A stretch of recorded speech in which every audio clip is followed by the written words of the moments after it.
As Custos, appointed by the Vice Director of Turku School of Economics, I declare this public examinations begun. As the candidate, we have Mr. Najmul Islam here, and as the opponent, we have Professor Øystein Sørebu from Buskerud, Norway. The title of the thesis is Understanding E-Learning System Users Post-Adoption Usage Behavior and its Outcomes.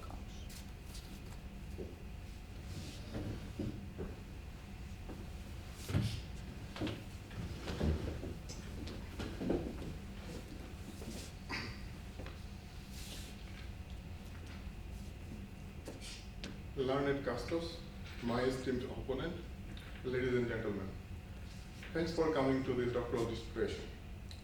The title of my research is Understanding E-Learning System Users Post-Adoption Usage Behavior and its Outcomes, a study of a learning management system. E-learning has become an inseparable part of today's teaching and learning. Most educational organizations nowadays use some sort of e-learning in higher education. Due to the increasing use of e-learning, the importance of attracting and retaining existing users as well as measuring e-learning system usage outcomes has been widely recognized from both theoretical and practical perspectives. E-learning adoption is the first stage to gain success. However, the ultimate success depends on the post-adoption stage of e-learning system. Thus, in addition to examining how e-learning systems are adopted, recent studies have focused on the post-adoption usage behavior of the e-learning system users. In literature, e-learning has been defined as a flexible term to describe teaching and learning activities by using the ICT. Following this definition, I have reported 5 kinds of e-learning systems in my dissertation. Learning management system is one of them. My research has been conducted using a learning management system. 2 types of learning management systems are there: open source learning management systems and proprietary learning management system. My research has been conducted using an open source learning management system, Moodle. The perspectives analyzed in this study come from the viewpoints of both faculty educators and students of the University of Turku. 2 important points should be mentioned at this stage. First, the utilization of Moodle in the university during the data collection period was somewhat voluntary, as the faculty educators were free to choose other methods of creating course pages, for example, under the university domain or using an in-house built learning management system named WorkMate. Second, if an educator uses Moodle for a particular course, the students do not really have any other choice but to use it. So in this sense, the utilization of Moodle by students is somewhat mandatory. In my research, I have investigated e-learning system continuance, satisfaction, and e-learning system usage outcomes. So these 3 are the key dependent variables in my research. ICE continuance is a post-adoption behavior which refers to the decision to continue using an ICE after an initial adoption decision has been made. Indeed, a significant amount of research has been conducted on e-learning and e-learning adoption and post-adoption and its impact on the impact of e-learning on learning. However, e-learning research often lacks theoretical underpinning as suggested by some of the prior literature. In particular, I have identified three major research gaps in prior literature that motivated me to conduct this research. The first research gap is related to understanding educators' continued use behavior in order to help increase the amount of e-learning system users. The second research gap is related to investigating educator satisfaction and dissatisfaction with an e-learning platform. The third research gap is related to investigating e-learning system usage outcomes from the student's perspective. The main research question answered in this dissertation is, how can e-learning system users' post-adoption usage be determined and what consequences can it have? 3 research sub-questions corresponding to the 3 research gaps have been answered in my dissertation. In answering these research questions, I have used the ICE continuous model as one of the major theoretical frameworks. As I have used the ICE continuous model as one of the major theoretical frameworks, I have investigated its validity and reliability in prior literature by using the meta-analysis technique. The empirical part of this research includes interview data from 7 university educators from different departments. Secondly, 175 quantitative cases and some qualitative text data collected from educators by using a survey. Third and finally, 249 quantitative cases and some qualitative text data collected from students, again by using another survey. The PhD project has resulted 12 articles so far. Out of those 12 articles, I have included 6 articles in my dissertation. These 6 articles appeared in quality fora. 3 of them were in journals and 3 of them were in conferences. In literature review chapter, I have discussed the ICE continuous model and its several extensions proposed in the prior literature. The technology acceptance model and its several extensions have also been discussed in the literature review chapter. Then I have conducted an extensive literature review among the ICE post-adoption research, e-learning adoption, and post-adoption research. The dissertation also offers scrutinizing the introduced theories, for example, this ICE continuous model and technology acceptance model, and its applications from a philosophical perspective. An umbrella research framework fitting the 6 articles included in my dissertation has also been developed in this chapter. In research methodology chapter, I have discussed positivistic, interpretivistic, and critical research philosophy. According to my evaluation, my 6 articles fall under the positivistic category. However, while summarizing these articles in my dissertation, I have offered a critical evaluation of the whole research process and its outcomes. I have discussed the meta-analysis and survey research methods also. So, data collection using validated measures has been conducted among educators and students in the University of Turku. The survey data was analyzed by using PLS technique. Now the results. Regarding the consistency of the ICE continuous model, I found that all the correlations of the original ICE continuous model are significant. The strength of the correlations is moderate to strong. I observed that there is a flux regarding the correlations reported in prior studies. Some studies reported high correlation values and some studies reported low correlation values.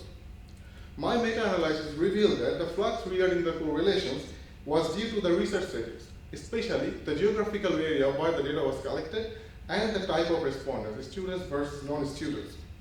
Overall, my meta-analysis revealed that ICE continuous model is a robust theoretical tool to explain and predict ICE continuous intention. Regarding investigating educator satisfaction, I found that educator satisfaction during post-adoption stage of e-learning system usage can be determined by confirmation of initial expectations, perceived system quality, perceived usefulness, perceived compatibility, and perceived support. Important system characteristics related features include, for example, ease of use, access, security, mobility, reliability, integration, and functionality. The advantages of using e-learning systems or perceived usefulness from educators' perspective include easy knowledge sharing, improved control, students' appreciation, and flexible teaching. Regarding investigating educators' continuous intention, I found that educators' e-learning system continuance can be determined by perceived usefulness, satisfaction, and facilitating conditions, especially perceived accessibility. Educator satisfaction and perception of usefulness are created by system characteristics related features of the e-learning system, such as perceived system quality and perceived compatibility. Furthermore, I have found that availability of time is an important factor for educators when they decide whether to use an e-learning system or not for a particular course.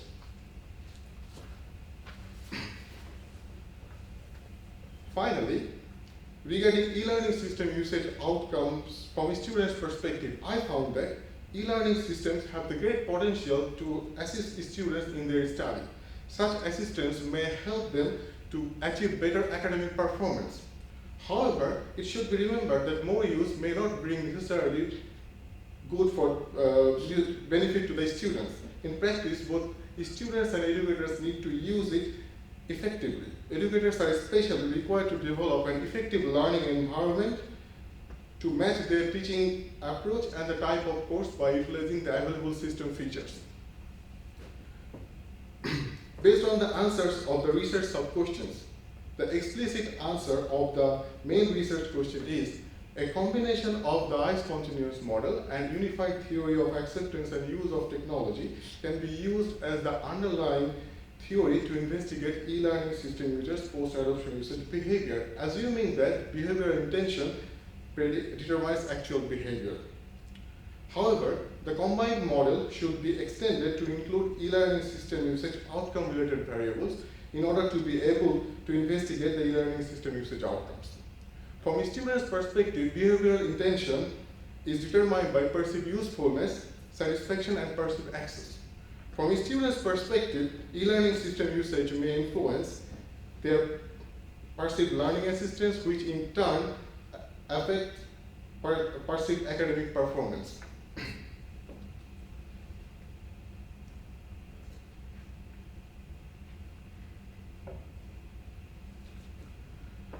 Now the contributions.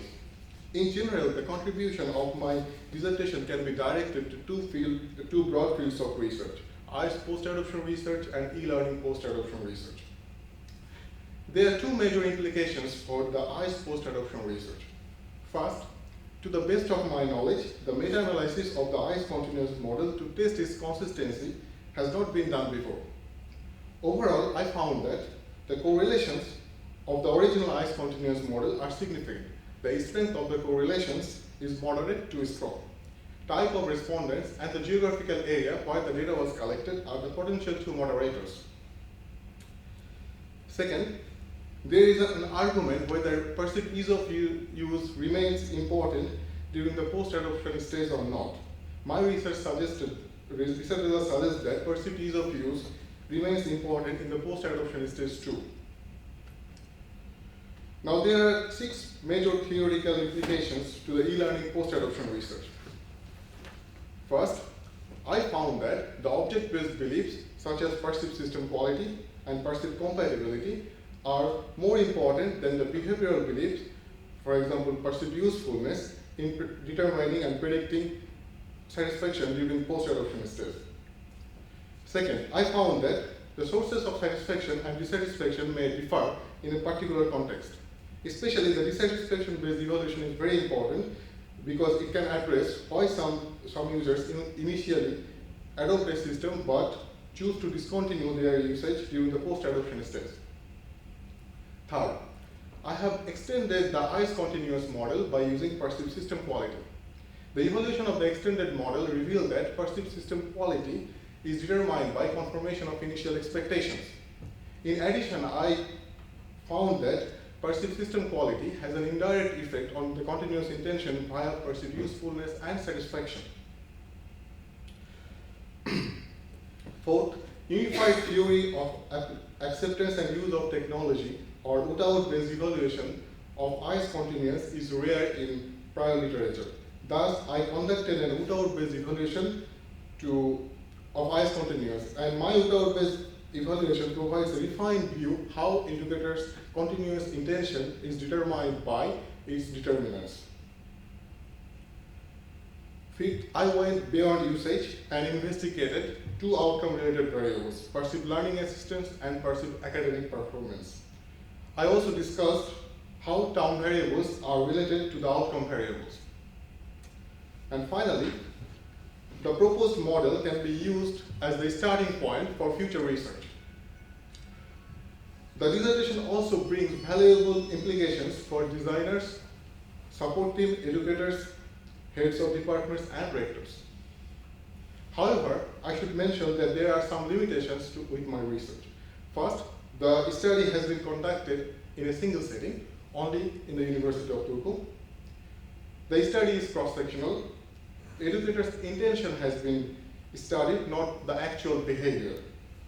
E-learning system usage has been investigated in an abstract level, not individual feature level. The dissertation describes 10 future research directions. A final observation is that while conducting this scientific inquiry, answers to 4 research sub-questions were given, but several new research questions were raised. I urge researchers to conduct further research on the post-adoption stage of IS usage in order to answer these new research questions. Professor Westin Sorebo, I respectfully ask you as the opponent appointed by the Vice Director to present your comments on my doctoral dissertation. Thank you, Najmul. It's a great honor to be invited as an examinator of your thesis. Okay. Yeah. My initial motivation for this task was connected to the subject, e-learning and IS continuance. And my first thought was that this is interesting. And I then read the thesis, and my expectation was very high, and I will say that my expectation is confirmed through the thesis. But, and I believe it's always a but in academic situations. So I have some questions to you. My first question deals with the concept of theory. The theoretical core in your thesis is post-adoption or IS continuance theory. A theory that tries to explain users' willingness to use or utilize newly adopted software. So, I am wondering if you today see this as a useful theory. Is this a theory, or is this some kind of specialized theory for researchers trying to understand users, or it is a theory for practice?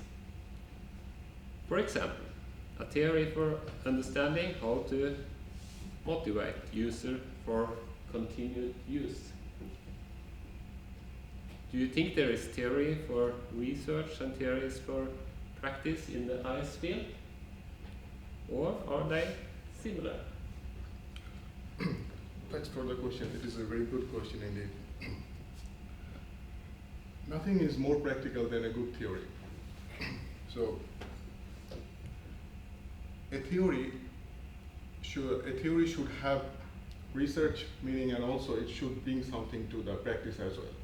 So a good theory is a theory that is good for research and also brings something valuable to the practice. So it is, I would say that, yeah, a theory can be used for both purposes, for the research purpose and also for the practical purpose.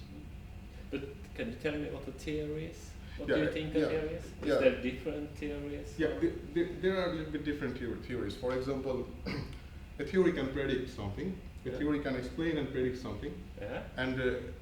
And the theory can be used as a lens to describe a phenomenon as well. Yeah.